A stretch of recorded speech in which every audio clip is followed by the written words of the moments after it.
All right, we're going to go ahead and get started. Welcome to the Census Training Webinar. Thank you all for joining us today.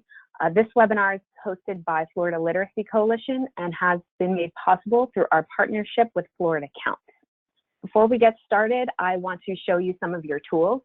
On the right-hand side of your screen, you'll see your control panel. On that control panel, you'll see a red button on the top corner. That button will dock and undock your panel. If you leave it alone for a while, it'll just dock itself. So if you want to bring it back out, just click that red button. Also, I want to mention the questions box on your control panel. There you will type in any questions you have for either the presenter, or if you have any technical issues, you can type it in there. For technical issues, I will text you back on the questions panel privately. But if you have a question for the presenter, we'll be reading them out loud to the presenter so they can answer the questions for everyone.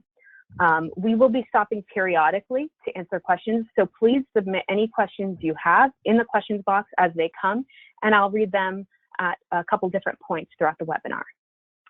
Okay, so with that, our presenters today are going to be Greg Smith from Florida Literacy Coalition and Vanya Aguilar from ACE of Leon County and Florida State University. And I would like to go ahead and pass it over to Greg Smith to start us off. Great. Well, thank you, Nicole, and welcome everyone. Hope you're all doing well and in a safe place. We're here to talk about the United States Census today, what it is, why it's important, and how we as adult educators can help our students understand the census and complete it, because it's really important for everyone to be counted. The U.S. Census is really supposed to be doing a big push, promotional push right at this time. That's really been overshadowed by the coronavirus pandemic. So it's as important as ever that we as adult educators are really trying to work to help our students to understand what the census is all about. So with that, oops. Just a little bit about the census. The U.S. Constitution requires that a census is conducted every 10 years for everyone living in the United States. It's our civic duty and responsibility to participate, and we as adult educators are in a great position to help students understand what it's all about and what they're expected to do. Some of you may want to do a single lesson, and we're kind of recalibrating things to make it easier to do this through distance learning or online, and we'll be sharing some of that information with you later. And what we're going to be focusing on today is really sort of more of a single lesson or a couple of lessons to just sort of provide the fundamental information about what the census is and how to go ahead and complete it. But I do want to note that there's a lot of potential here to work with students, especially AB students or higher level ESOL students, to talk about broader issues related to the census. And civics and civic engagement, civic responsibility, how our representative government works, minority rights, and the repercussions for communities that are undercounted, which can be significant. So we'll talk a little bit about the economic impact that the census has on our communities. Over $650 billion a year, over $7 trillion over a decade are distributed based on census data. And that's equivalent to $45 billion for Florida alone. So the census data that's being collected now will be used for years to come to inform how much Florida receives and how much your individual community, county governments and city governments receive in a wide range of programs. And I've just listed some of them here: Medicaid and SNAP, Section 8 housing, WIC, school lunch programs, highways, bridges, and education programs like adult education. So it makes a big difference. It also makes a big difference in terms of our political representation. The census is used to determine the amount of the number of representatives that each state receives in the United States Congress, and is also used to determine how districts are drawn at the local and state level, including the Florida State Legislature. So, it's a big deal when it comes to making sure that Florida is rightly represented in the United States Congress.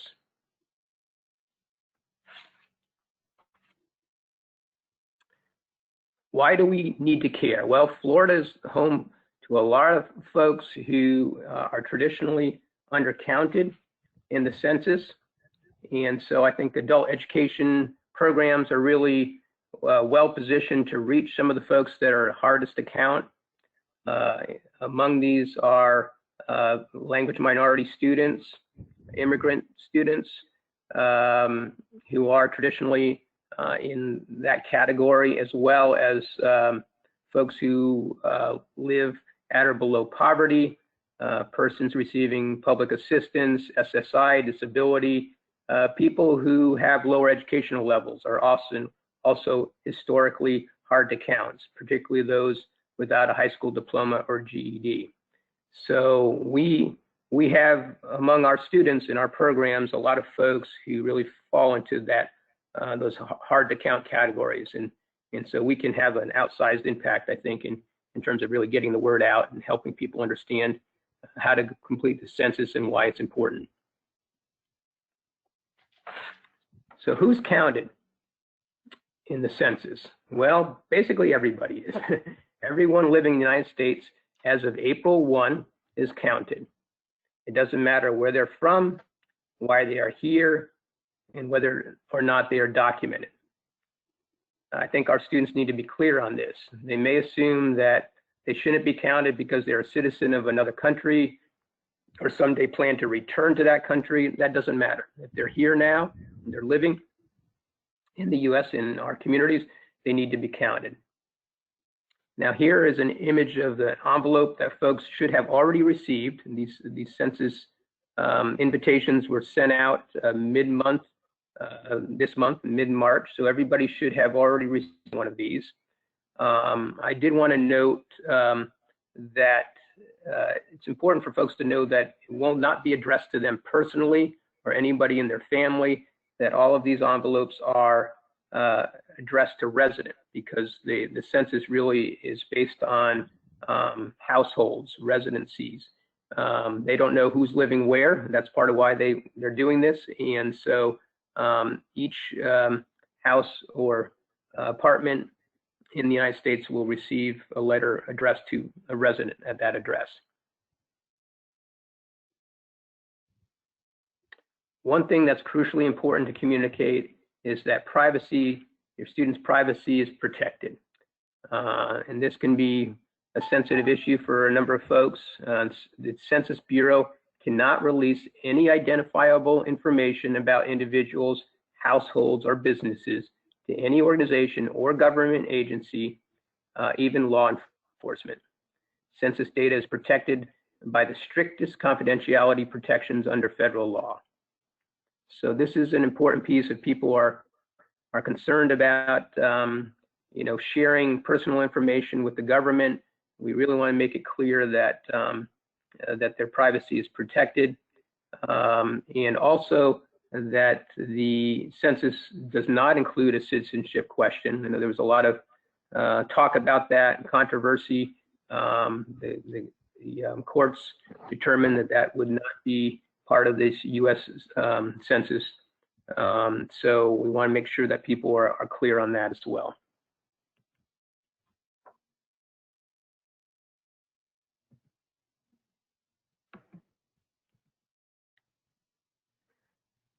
Let's talk a little bit about the timeline.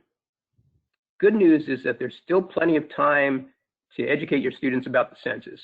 The Census Bureau is hoping to get people to complete the forms in April, but given what's happening with the coronavirus situation, there is some flexibility in the timeline.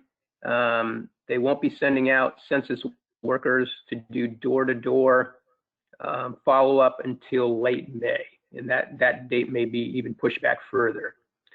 students can file through August 14th, or can submit their questionnaires through August 14th. So everybody should have received the letters. There'll be reminder letters going out through April 27th. Census Day had sort of a dual focus. One is that it was a way to kind of raise awareness around the census, and there were Census Day activities and celebrations, events scheduled. All those have been canceled at this point, but it's still pertinent in as much as that that's the day, sort of the target date, wherever you're living as of that date. That's where you need to be recorded. Census workers, as I mentioned, will be going out later in the month of May. So this is something that's important, I think, to communicate to folks that if indeed they don't complete the census is not optional. If they do not complete it, they will likely be getting a knock on the door, and somebody will be following up.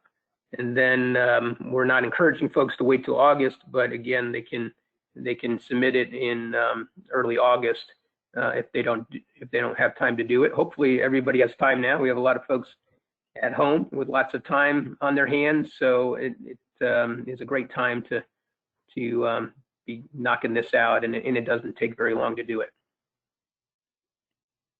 So everybody, as I mentioned, has already received an invitation to complete the census, or every household, I should say. The letter includes a CD number. So you take that number and you go to my2020census.gov to complete the form online. It can also be done via computer, or it can be done, I should say, on a computer, tablet, or smartphone. It can also be done by phone if you prefer to call in, or you can call and request a paper questionnaire. Some people will receive a paper questionnaire right from the very beginning. The majority of folks this year, since they're going to an online system, a high majority of folks will receive only the letter of invitation, but certain targeted communities do receive the letter and the questionnaire. If you do receive the questionnaire too, all these options are still available to you. You can still go online, you'll still be given a census ID number, you'll just have a more convenient option to submit it on paper if you choose to do so. The letter is in English, but there's also another sheet of paper that's enclosed with the letter that includes this message here in a wide range of languages. Basically, the key piece that they want to communicate, go to my2020census.gov, select, and then your language, let's say Spanish, located in the upper right corner of the window to access your 2020 census questionnaire in Spanish. And they do offer it in a number of different languages. As you can see here, these are the languages that are represented. You can fill out the census questionnaire in these languages here: English, Spanish, Vietnamese, Korean, Russian, and so forth, or by phone. And they have these languages available by phone if you call in. Bonnie's going to be talking a little bit about that. She actually called in, and it was a little bit of a wait, as she'll share with you later, before she was able to get through. But you can complete this in your native language on the phone, or you can complete the questionnaire, and the questionnaire is only available in English or Spanish.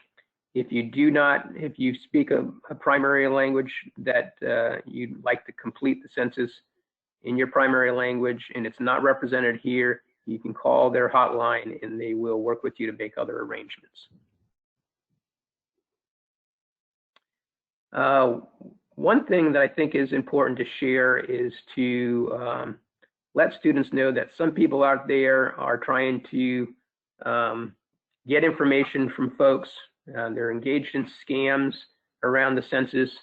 Unfortunately, this is, I don't know if it's common, but it's certainly is being done. It's often being done via email requests, phishing emails that often direct you to websites that look real but are fake and may infect you with malware. Sometimes folks may be making telephone calls, or at least in the last census, it was known that at least in some occasions, people were coming door to door. The Census Bureau will never ask for your Social Security number, any kind of banking account or credit card information, anything on behalf of a political party or a donation. If people do suspect a fraud, there is this 844 number that folks can call, and we would encourage them to do so to report that. So let's spend a little bit of time looking at the actual census questions. If anybody has any questions in chat, go ahead and include your questions. We're gonna, at the end of this, gonna take some questions as well. Hopefully, many of you have already received this and perhaps completed your census questionnaire. If you have, you're familiar with what's being asked here. So this is the paper questionnaire here. On the top, see just some information that they provide to know how to go ahead and answer the first question, count all people, including children. That was a big issue in the last census, that people were not including babies or small children in the census. Anyone who sleeps here, anyone who lives here. Census must also include people who don't have a permanent residence. Census Bureau does conduct counts in institutions and other places. So this is one of a few areas that could be a little tricky. So don't count anyone living here who's away at college. Now, I did look that up, and even though a lot of students are home, given what's happened with the coronavirus, they still are going with their original approach to this and asking that if a student is away at college traditionally and would be living there as their main residence on April 1st, that will be where they're counted, not perhaps back with their parents and so forth. Don't count anybody in nursing homes. That's a separate count. Jails, prisons, detention facilities, and so forth. So the first question is, how many people are living or staying in your house or mobile home as of April 1? You add that number in there. And then second question is, were there any additional people staying here not counted in question 1, such as roommates, in-laws, people staying temporarily? So you answer that question.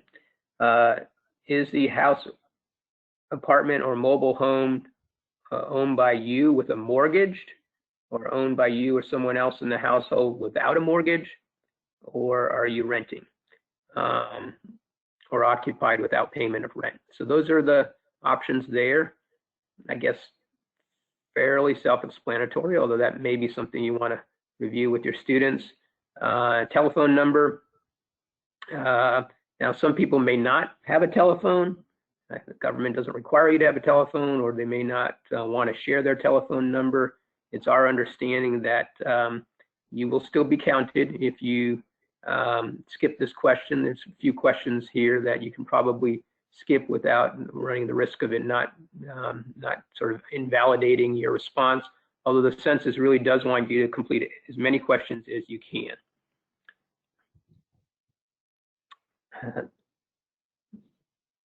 The fifth question is your name. So they're getting into some personal information, your name. This is from the primary person. Person 1 would be the primary person, head of household, and whether they're male or female, date of birth, and age. And then question 8 and 9, these ones could be a little bit tricky. So this is something where you might want to spend a little bit of time with students to really make sure they understand this. So the first one is this person Hispanic, Latino, or Spanish origin? And then you can say yes or no, and the yes options kind of are affiliated with certain countries of origin. And then the question 9 is the race question. Mark one or more boxes and print your origin. So white with certain national backgrounds, German, Irish, English, and so forth. Black or African American, American Indian, or Alaska Native, and then they have some other options, primarily Asian in nature, Korean, Japanese, and so forth, or other, some other race. So this may be confusing to certain students because they may identify, they may not identify with a race other than being Hispanic, for example. So, the Census Bureau asks folks just to answer this as best they can.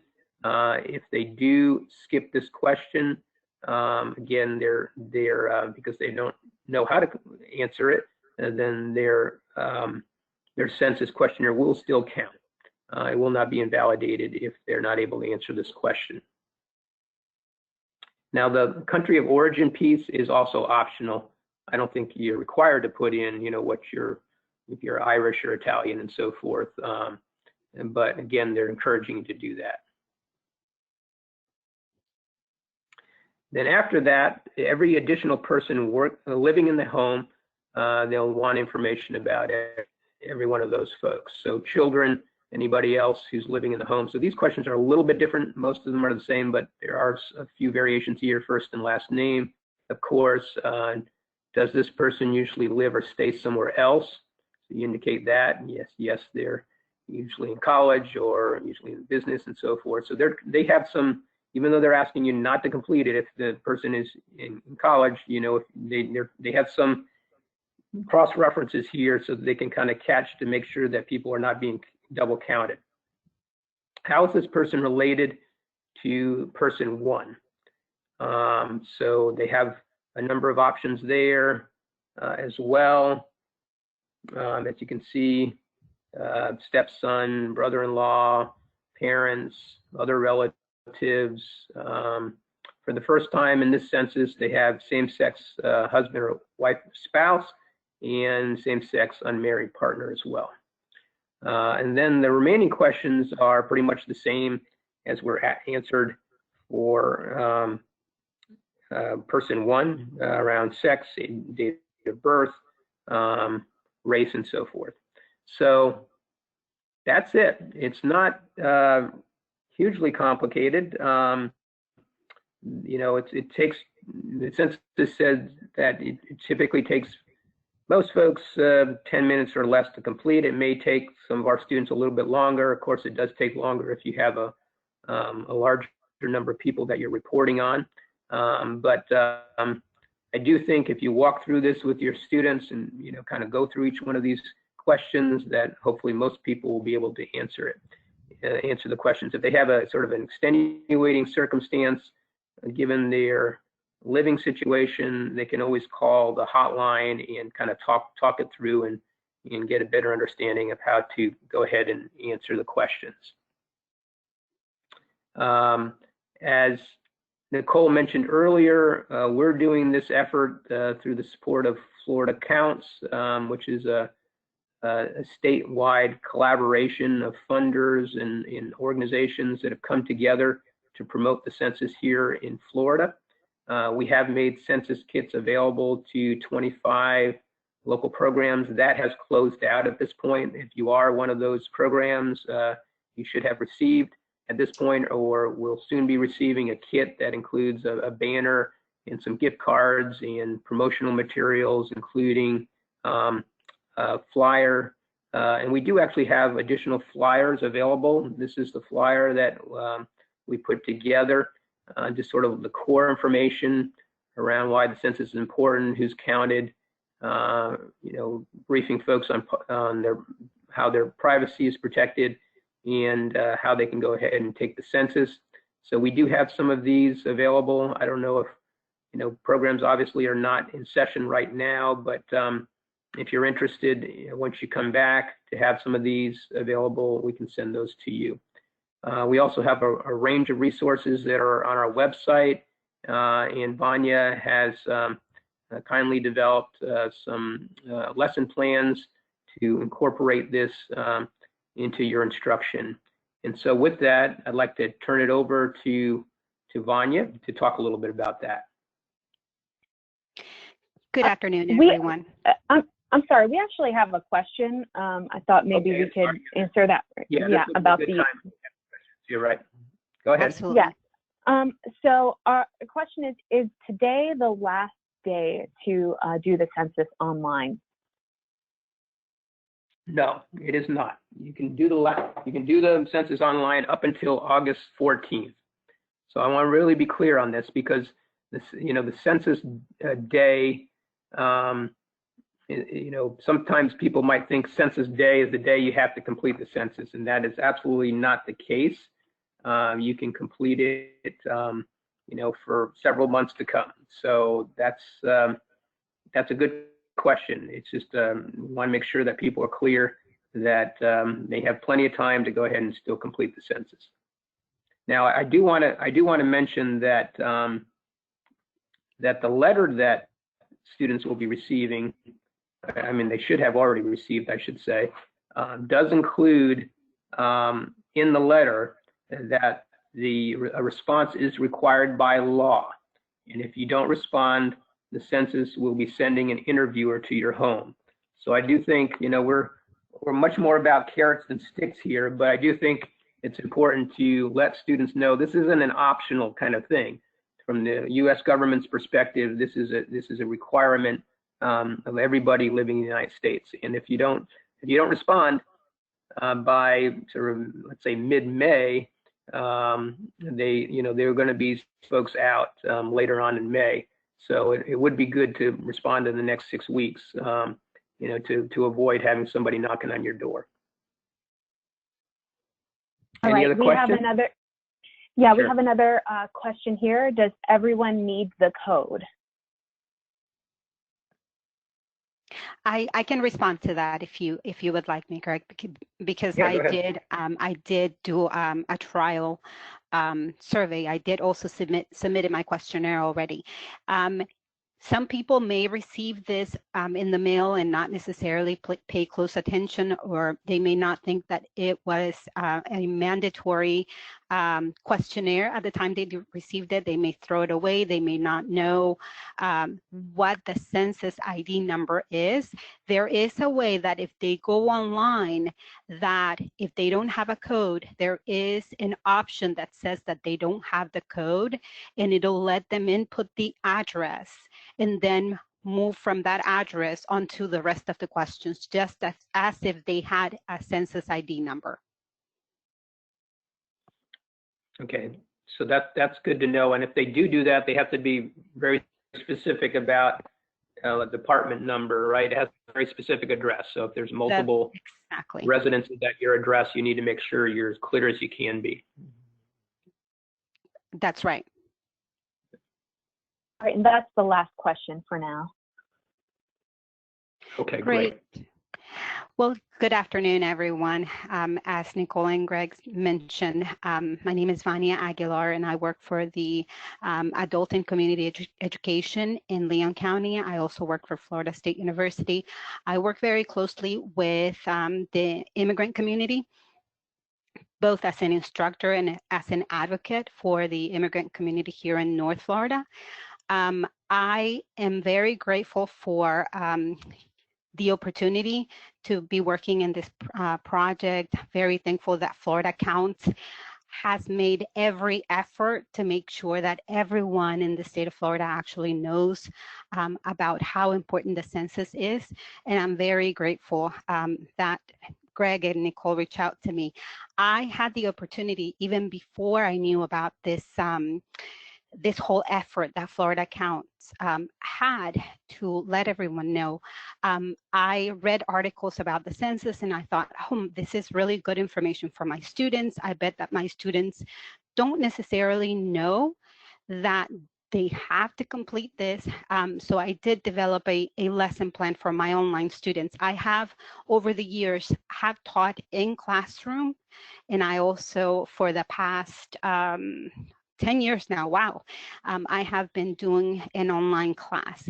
And after the lesson plans, the students really had a lot of good feedback to say about the census and how happy they were to actually know the information and know that their information actually counted, and to know that their information is confidential, especially for many of our immigrant community, our immigrant population. That's super important to know, that their information isn't going to be shared with absolutely anyone, and it's only going to be used for statistics. So we have developed lesson plans under this project, and it's geared, initially it was going to be geared just for the classroom, and with this situation in which we are living at the moment, we realized, well, we really need to also have this available as an online option as well. So I'll be sharing this with you in just a little bit. But what is the focus of the lesson plans? As Greg showed you, there is this flyer that it's right on the Florida Literacy Coalition website that talks about the key information about the census. So basically the lesson plans are around this kinds of topics. I'm sorry, let's go back. So what is the census? Why is it important? Who is counted? The privacy, how the student's information is protected, how to take the questionnaire, that it is available in multiple languages. And within the lesson plans, you will see that we have included information as to what languages is it available by phone, online, and the paper survey. What kinds of questions are covered. So all of this is incorporated in the different lesson plans. The lesson plans are going to be on the Florida, or are already on the Florida Literacy Coalition website. There is a whole section which I am going to show you right now. It is broken down into different proficiency levels. This is mainly geared toward ESOL students. However, the information can also be used with other students as well. There is information about adult education census kit, which Greg mentioned already, the census training webinars, which are these trainings that will be posted there because they are being recorded. The lesson plans, which is the part that I have been working with Greg and Nicole on. We have 3 different lesson plans that have been developed and different activities to go along with the lesson plans. So we have the lesson 1, and in the lesson 1, you will see information, recommendations to begin with for teachers, what to do with the resources that are already available out there. Instructions walking you through step by step on what to do in this 60-minute class that we are recommending to cover the information. And you'll have recommendations and videos to show students.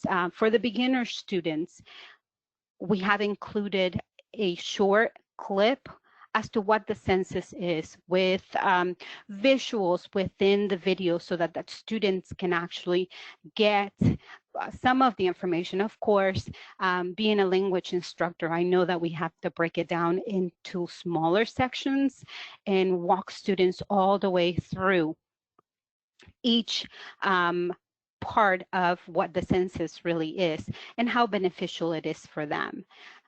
Within this particular lesson plan, we have also incorporated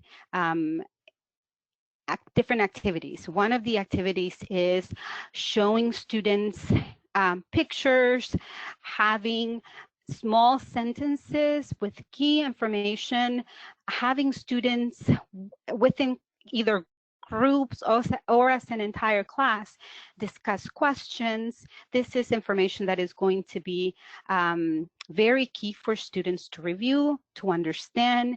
It's what Greg already mentioned with the flyer. All the information from the flyer has been taken into smaller pieces, especially for this particular group, because they are at the beginning stages of learning English, but it's very important for them to understand all of this. Now, we have to keep in mind, and we have to keep reminding students that all of this information is available or could potentially be available in their language. And you will see within the lesson plans that the survey itself, the questionnaire itself, it's available in all of those different languages. So if you go to each one of the lesson plans, each one of the lesson plans lists that particular information. We are going to later on post another activity for this particular group, so that students can actually practice. If they want to do it over the phone, that probably will be available within the next day. We have an intermediate lesson, students in the intermediate level, and it gets a little bit more advanced with the kinds of activities that they can do.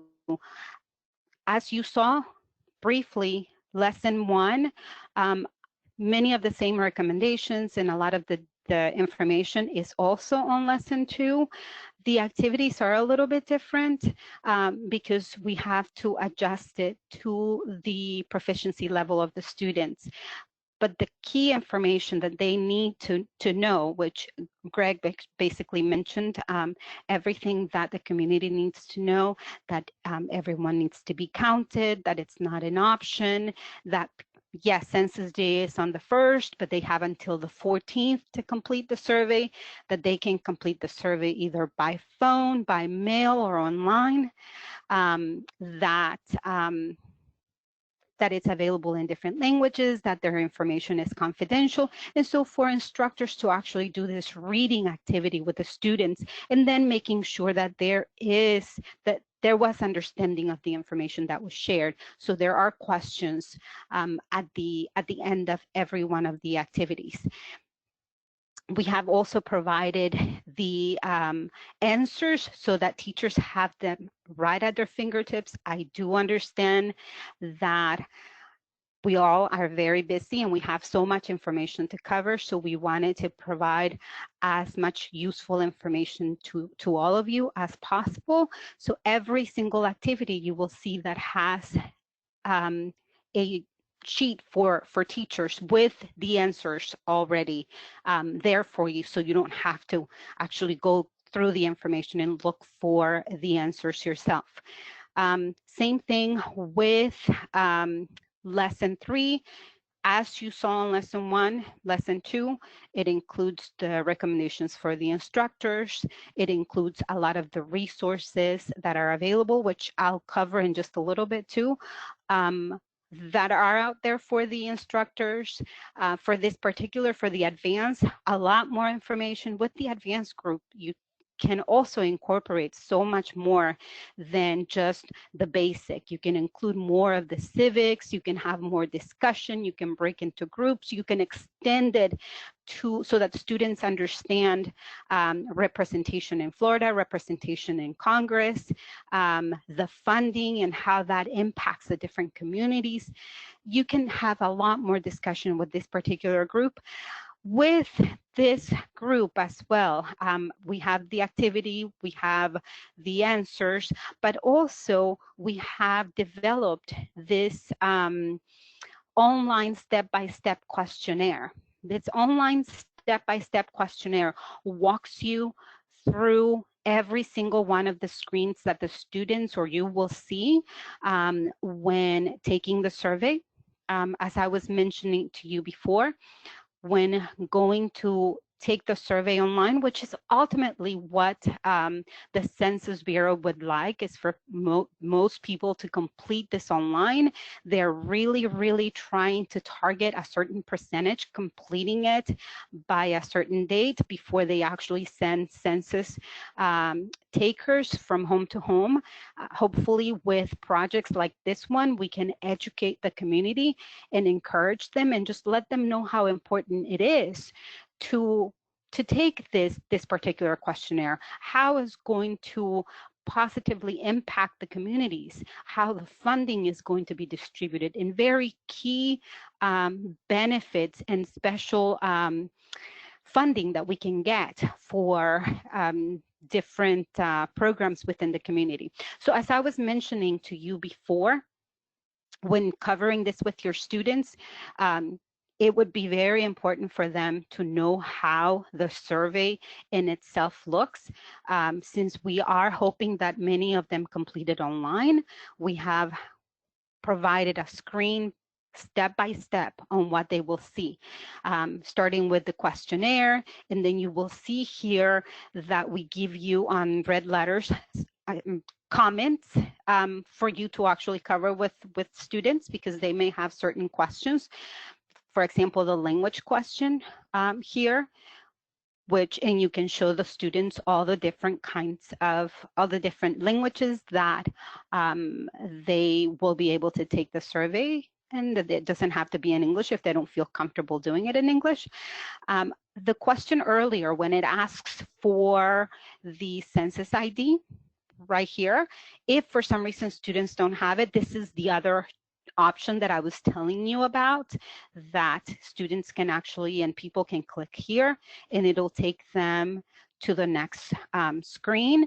I will show you just the very first screens, because Greg already covered the survey itself.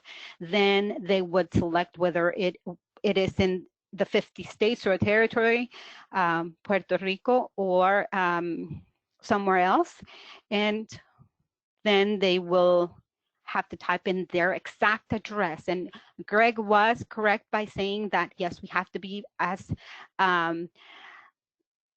specific as possible. So students and people do need to enter an apartment number if there is one, or a lot number if they live in a mobile home.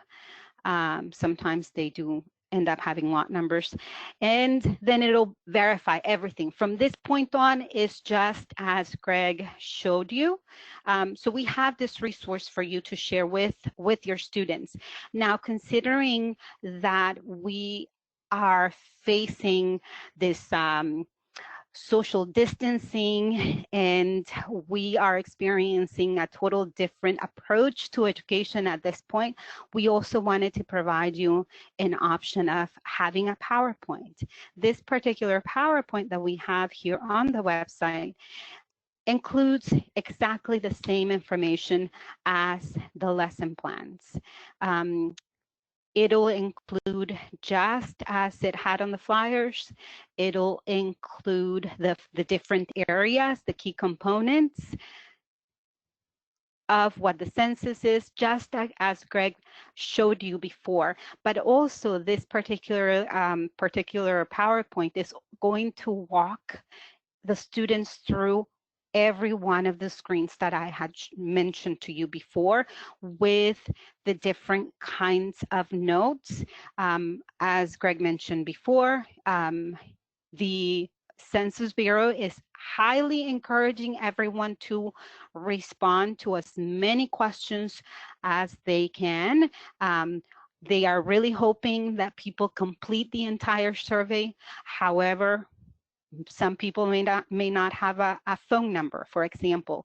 And what I found out through calling the Census Bureau, which, by the way, it can be a rather lengthy wait for anybody to get through a representative. But it was worth the wait, because we want to provide you with as much of the information as possible and accurate. So what I was told is that, yes, they want us to complete the survey as fully as possible, but they understand that some people may not have a phone number. Now, when doing it online, I found a way that if for some reason someone does not have a phone number, that they can click on the button that says next to go to the next screen, and a red box will appear on the screen as if asking you that that is a required answer. However, if you click on it next again, it'll take you to the other screen. The other question I had for the Census Bureau was, well, how about information on ethnicity and information on race? Because that can be confusing, as Greg mentioned earlier. And they said, well, the information on ethnicity is basically absolutely necessary. You have to complete it. And so I did, again, try it under a fake name. I didn't submit the information, by the way, under the fake name that I tried. But I did click on one of the ethnicity options, and then at the bottom it asks you for more detailed information. So not only the ethnicity, but also your origin. And for that particular answer, if you again click 2 times next, you can actually move on. Again, it's highly encouraged that people answer as much information as possible. Now, coming in right after that to the race question. Again, I asked the Census Bureau, how about if people don't know how to answer that? And they said, well, it's pretty simple. Hispanic is not considered a race under our census questionnaire, and people are encouraged to answer that question.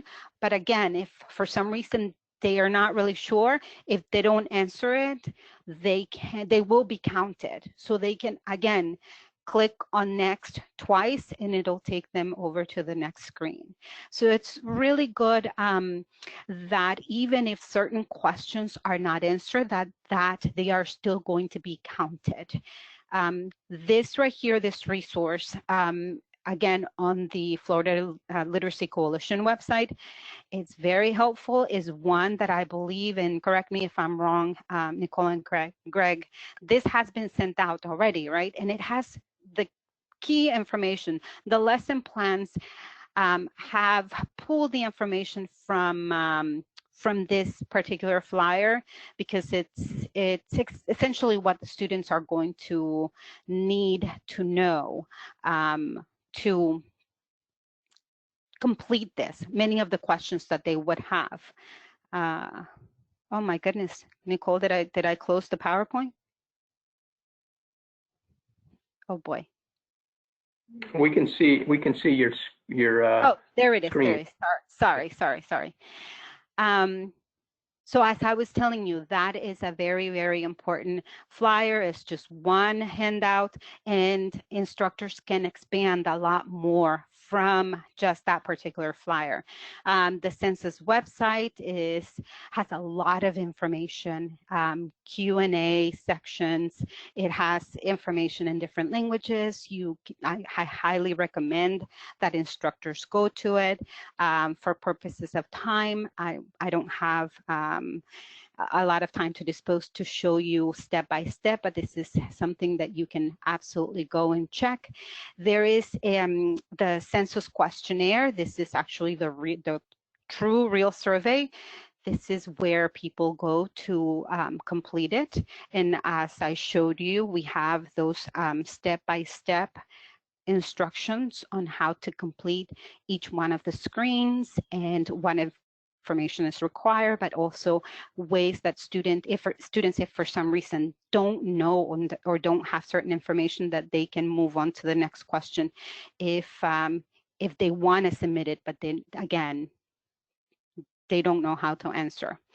They can always call the the line that was provided to you earlier, the census helpline, and they have representatives that can talk to people in different languages as well if they feel like they really need to have certain questions answered before they complete the questionnaire. And again, they can always complete it over the phone as well if they don't feel okay completing a questionnaire online. I basically walked you through all of this already. What I didn't mention to you on the video clips is that each one of the lesson plans has different kinds of video clips. And the beginner's video clip is very short, but also the rate of the speech is a lot slower than the other two.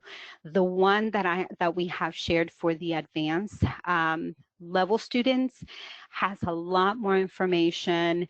You can pull so much more from it. But also I thought that in order to encourage more of the discussion component that many of us like to include within our advanced level students is an activity of what you know, what you want to know, and what you learn after the lesson plan. And so we have included that particular activity, the video clips, then a reading activity for students to actually know all of the key components of that are listed on that flyer. Answers for the teachers, and again, for the advanced students as well, the walking them through step by step on what they would see if they would complete it online.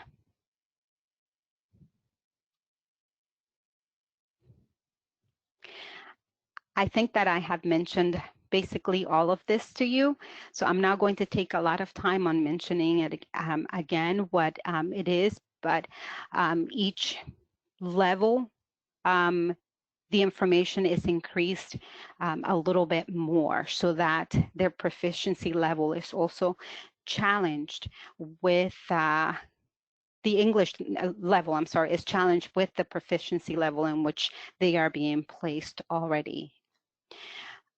We have, now that we have the online option, and I know that probably many instructors at this point, starting today or maybe even before, they were already discussing different ways of teaching. I know that, for example, in my school, I'll share and then we'll open it up for other suggestions that instructors may have within what they're already discussing within their school district. But I know that for my school, we are using Zoom, which is, I believe, with an educational component. People can have a free account and you can have up to 40 minutes of discussions with your students. Join.me is another one that my school district is using. We can use Skype, Google, a Google account to share so many resources. We have my school district, my particular school is using Edmodo, Google Hangouts, of course, email, and with so many video clips that we have right now that are already provided by the census on this Florida Literacy Coalition website as well. There are certain videos that also cover information on the census. So that section that I was showing you earlier has all of these resources. The Florida Literacy Coalition, thank you, Greg and Nicole, for really trying to make this information available to all of our programs here within Florida to make sure that everyone has this information at their fingertips. It's great information there. I would highly encourage you to go through all of those different sections that we don't necessarily have time to go through right now, but there's very, very important information that you can find there. I have shared with you here, again, resources on the census, the Florida literacy page. that I have been mentioning all this time, the different videos that you can actually use. And also one last thing, there is this census questionnaire practice that I found very helpful, because you can use it in your classrooms to go step by step with your students in the classrooms. Students can actually practice within the classroom, and it's just a practice. It takes you through the entire survey, just like the real survey, the questionnaire, but the information isn't submitted. It's just practice. So this is a very, very helpful resource. Now, I highly encourage you to mention right now anything that you might be able to use within your school districts to share this information, because you have that PowerPoint presentation now, you have the resource of the survey itself, you have all of this websites and videos that you can share. Let us know how you would be able to use this information. Okay, very good. Well, thank you, Vanya. Some fantastic information there. And the National Coalition for Literacy, and there's a link on our website. They have a project that's focused on the census, and they have a lot of good resources there as well. Some of them tied directly back to the census.gov website, which has a lot of stuff in addition, but they've also pulled from other adult education organizations around the country and have some great resources that you might want to incorporate too. The sample online questionnaire that Vanya mentioned is a good way to walk through it with your students. That online questionnaire, again, the sort of a practice questionnaire, is also available online, so you can walk right through it with your students, and they can fill out a practice one if they want ahead of time, or at least you can review that with them. So with that, let's open it up. We have a few more minutes left. Let's open it up for questions. Do we have any additional questions, Nicole? Yes, we do. Okay, so this question is for you, Greg. For the students at home on April 1st, due to the college closings, how will they receive the form/number associated with their college residence? My understanding, and I'm not a census expert on this, but my understanding is that they will, if they're living off campus on Census Day, that will go to their place of residence, in their college community, just as if they'll be counted and that at that place of residence, because that's their principal residence ordinarily on April 1st. If they're living on campus in a dorm situation, I understand that that's done through the college or university. So so that may actually be something that needs to be resolved, once they get back to classes. Again, there's a nice timetable on this, that this doesn't really have to be done until August. So I would encourage folks to reach out to their college or university if they haven't already heard from them, and work through that process. I have something to add to that too, Greg. So according to Florida Counts, the group quarters counts are going to start on April 16th. It's possible with new information that we've been receiving that will probably be pushed back as well. So group quarters counts are basically, school dorms, jail, prisons, and places like that. So yeah, I think we just kind of have to, it's kind of a wait and see. This is kind of a moving target, I think. All right, so we have another question here. Where and how will migrant workers who are up north in the summer receive the questionnaire? Well, they should have received the questionnaire to wherever they were residing this month.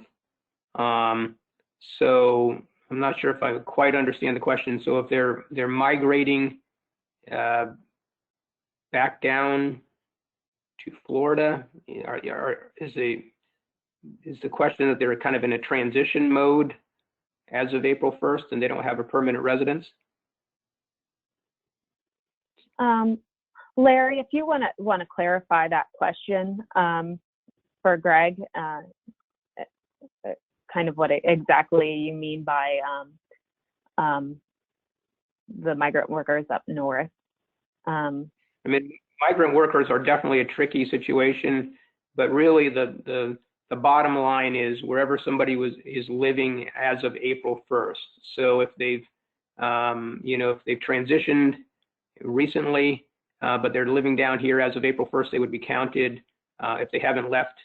Now, one thing about this whole coronavirus thing is people tend to be homebound, so there's not as much transitioning going on right now. So to the extent that there's any small advantage here, I guess that might be one of them, that people are hopefully in a safe place as of April 1st, just a few days from now. So wherever they're living at that point is where they would be counted. Yeah. And may I add to that, please? So let's, April 1st is going to be the very key date for knowing where to report that the person is living, right? So let's say that the questionnaire went somewhere else, but wherever that person is as of April 1st is what really counts. If the person for some reason did not receive the questionnaire because they were in transition at the time that the questionnaire or the invitation letter was sent out, then they always have the option. And when we are sharing this information with our students in the community itself, if we can also let them know that if they don't have that census ID number, that they still can submit it by clicking on that option that I had mentioned to you before and typing in the exact address as to where they were living on April 1st. Yeah, that's an excellent point. So if they've actually received the questionnaire, let's say they were living up north and they received the questionnaire 2 weeks ago, but as of April 1st, they'll be here, they really shouldn't be putting in that code because that code's tied to that residence up north. It should really be putting in their residence through this alternative process that Vanya's pointed out, where you go in and you plug in your residence and you don't deal with a code in that situation. Okay, any other questions? All right, so we have a question I think that I can answer. Will this webinar be made available afterwards? And the answer is yes, we will absolutely make this webinar available. Not only that, but we have, if you have any colleagues that you feel like should be seeing this, we have the same webinar on Wednesday, April 1st, actually. So if they'd like to join, just go to our website and they can sign up that way as well. But we will be sharing the recording with all of you. Yeah, we'll be sharing both the recording and then we'll also share the slides, the PowerPoint slides. Now for Vanya's, the one that she shared, but we'll also share the one that for today. So if you you like certain components of either one, feel free to take those and make up your own, because this will be probably the way that a lot of folks are communicating. Hopefully through GoToWebinar or Zoom, whatever you're using. Feel free to take those slides and make any changes you like and utilize them. They're yours as a resource. Okay. Well, that's the last question. Last question. Okay, very good. Yep, well, did you have anything that you wanted to close with, Vanya? I think that that's all at this point. I hope that everyone is well and healthy, and that all your loved ones as well. Stay safe. Absolutely. I couldn't agree more. And thank you, Vanya, for all your good work on this. And let us know if you have any questions. We'd be happy to work with you offline as well. And you will be receiving an evaluation. So if you could take a few minutes and complete that and give us your feedback, we'd very much appreciate it. So thank you, everyone, for attending today, and we wish you all the best in promoting the census with your students. Take care and stay safe. Have a good afternoon.